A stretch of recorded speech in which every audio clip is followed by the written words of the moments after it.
Number 10. Chance the Rapper and Cecily Strong are unsteady. Love at first sight. Chance the Rapper's time as SNL host and musical guest wasn't all smooth sailing, as evidenced by this wirework fail.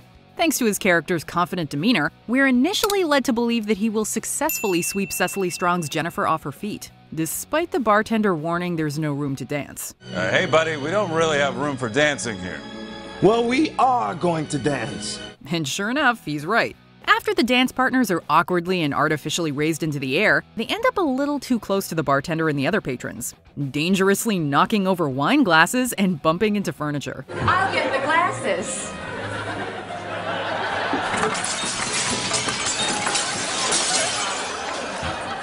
While it's clearly not completely their fault, what is clear is the worried expressions of the other actors who are trying not to break character while simultaneously avoiding being harmed. Jennifer, don't be sad. No, it's fine. You know, maybe it's just I was meant to be alone. No, baby, come on, you'll find someone else sooner or later. Number 9. A.D. Bryant's bungled costume change. Inside the Beltway.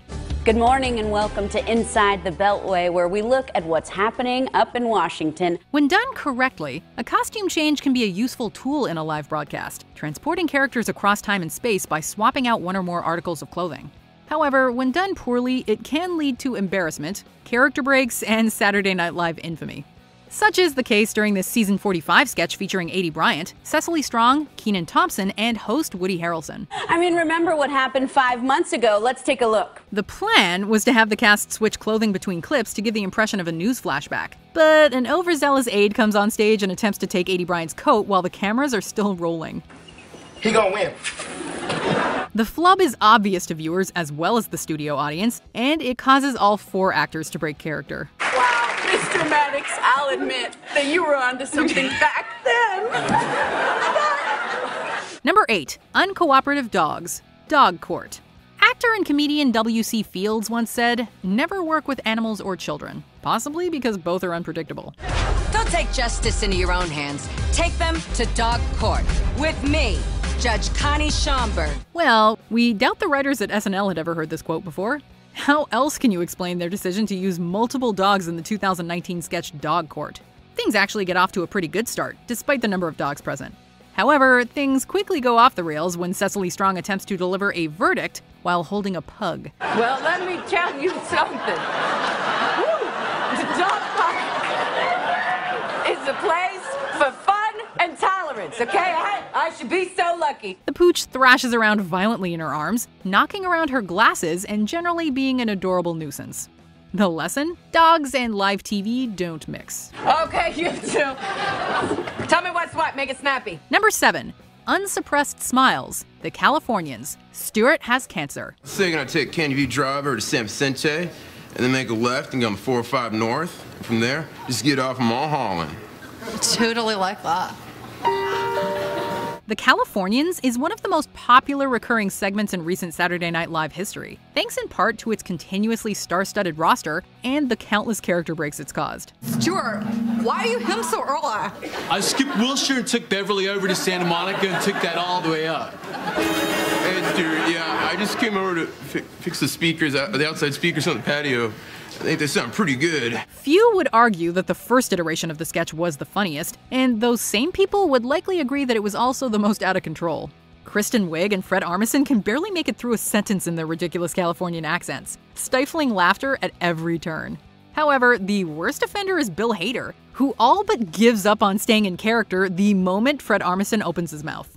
We believe you can safely file this one away in the so bad it's good category. Just get on the chin and get out of here! Number 6. The cast losing it. Debbie Downer Disney World. Debbie Downer is one of the funniest characters that SNL has produced in its long history. Ever since they found mad cow disease in the U.S., I'm not taking any chances. It can live in your body for years before it ravages your brain. She made her debut in 2004, flanked by host Lindsay Lohan and a handful of comedy legends. However, no amount of talent could have saved this sketch from devolving into one giant character break. Media is so sensitive there, so secretive. Juxtaposing Debbie's depressing facts and anecdotes with the innocence and happiness of a place like Disney World is pure comedic genius. Any chance Lohan and company had of making it through the sketch in one piece disappeared the moment Rachel Dratch broke during a slow zoom on her face. From that point on, the question wasn't if everyone would break, but when. I can't have children.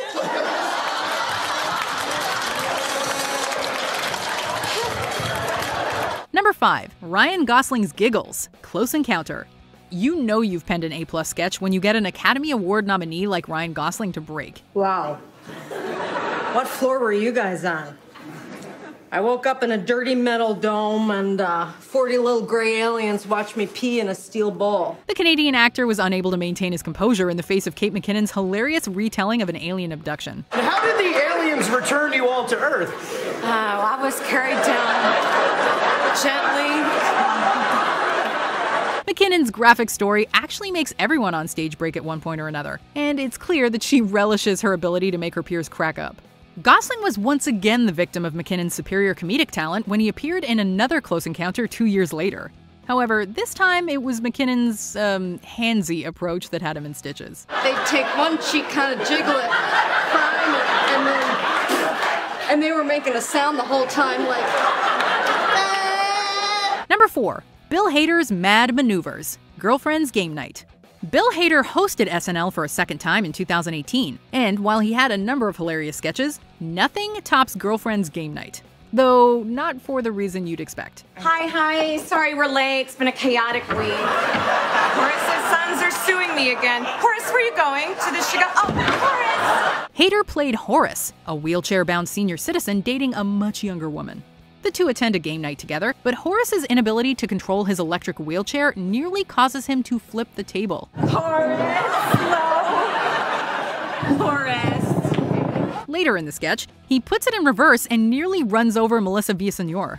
Set breaks and character breaks ensue. And through it all, Bill Hader looks like he's having the time of his life. You know what? You should be ashamed of yourselves.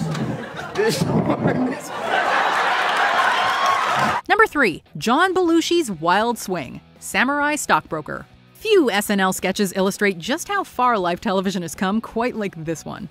The scene in question involved John Belushi playing one of his most popular recurring characters, a modern-day samurai. Every appearance of the character saw him in a different profession, from samurai tailor to samurai psychiatrist. However, the one we're here to talk about is the Samurai Stockbroker episode. In it, Belushi's sporting his trademark samurai look, which includes a katana. At one point, he starts to attack a wall with the blade, but in his fever, accidentally hits Buck Henry in the head.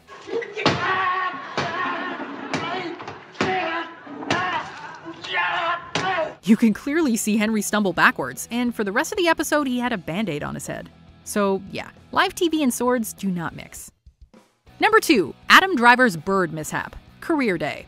The bird incident guaranteed this sketch immortality, but it was pretty amazing even before that point.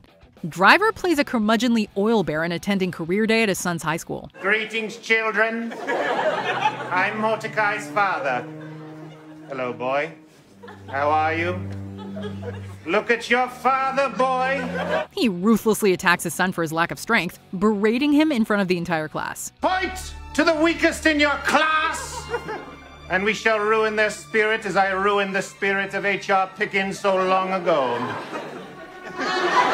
While we could point to Pete Davidson breaking character, and honestly, who could blame him, things truly go off the rails when Driver produces a fake bird from a burlap sack and smashes it into the ground. He then slams his cane into the bird by accident, skewering it with a fury typically reserved for a bloody historical drama. We've said it before, and we will say it again. Abraham H. Parnassus deserves his own film. I crushed you into the ground, and now your bones turn to oil beneath my living feet. Okay, some of these went wrong, but for like the Debbie Downer sketch, didn't it end up being funnier than it might have been because it went wrong? Think about that. I would actually put our number 1 into that same category. So let's take a look at some honorable mentions, and then we'll see our top time an SNL sketch went wrong. Kate McKinnon breaks character. Weekend Update Smokery Farms. Now this is made from a little dud who couldn't do tricks. Peter Sarsgaard and Rachel Dratch can't get it together. Hotel Room TV.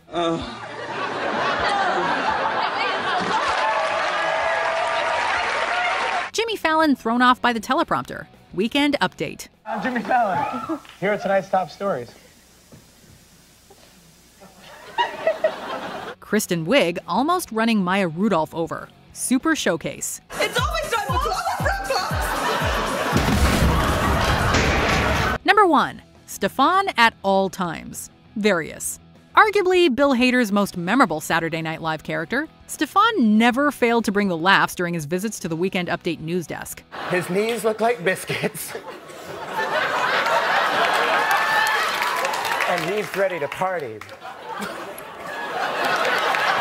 The character was the brainchild of Hader and then SNL writer John Mulaney, and he became a hit thanks to his off-the-wall New York City party recommendations and sassy attitude.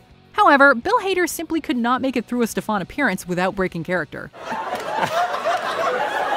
I'm really glad you made sure to make that not insensitive. He'd constantly cover his mouth to hide his laughter, something that was often due to him not seeing the jokes for the first time until he was on the air. While Hader's breaks may have constituted a sketch gone wrong when Stefan first debuted, nowadays they're considered part of the act, and we would not have it any other way. This place has everything.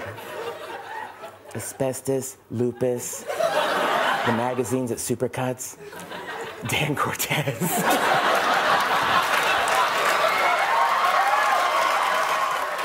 Did you enjoy this video? Check out these other clips from WatchMojo, and be sure to subscribe and ring the bell to be notified about our latest videos.